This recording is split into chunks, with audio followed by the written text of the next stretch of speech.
Have you ever driven home from work and upon arriving realized you have almost no memory of the journey? The turns, the traffic lights, the familiar roads, it all happened on autopilot. So who was driving? If you weren't consciously making those decisions, who was in control? The answer is a ghost in your own machine, a powerful, ancient force that governs as much as 40% of the actions we perform each day.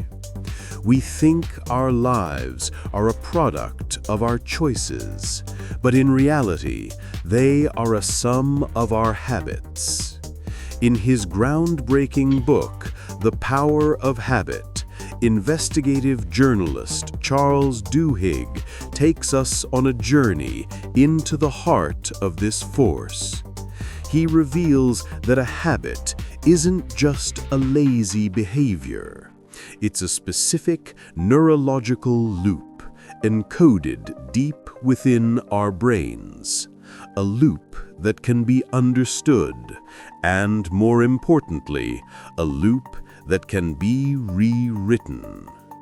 At the core of every single habit, from brushing your teeth to checking your phone, lies a simple three-step neurological process that Duhigg calls the habit loop. First, there is the cue.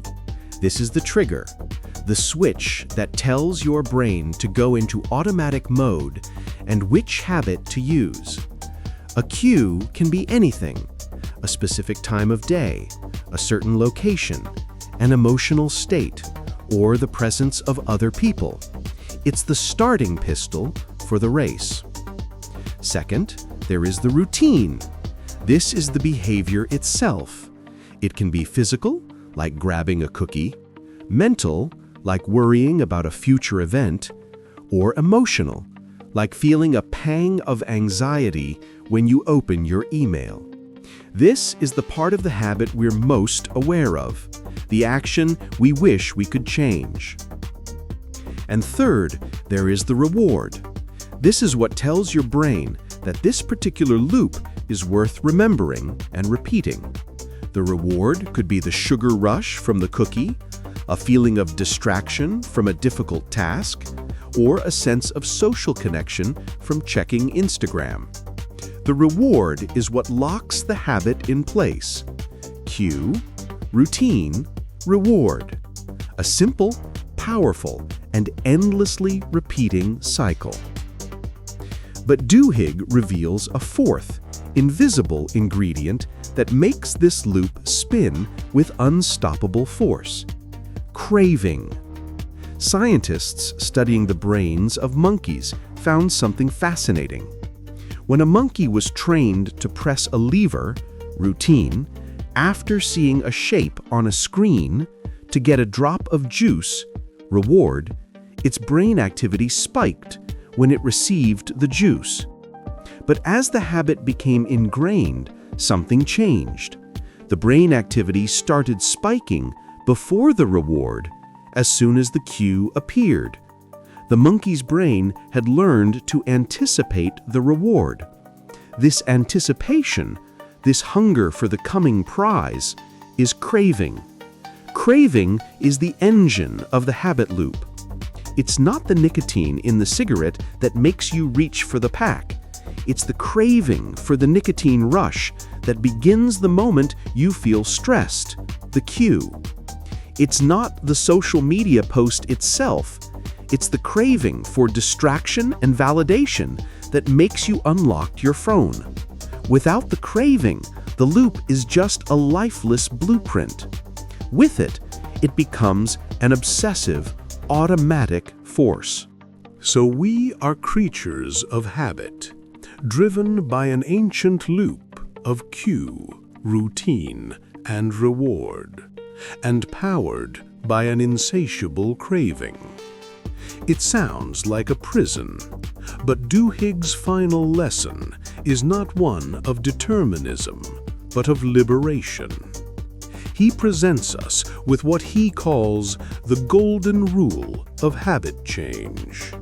The rule is this: you can't extinguish a bad habit, you can only change it. The secret is to keep the old cue, deliver the same reward, but insert a new routine. Let's say you have a habit of eating a cookie every afternoon. Routine.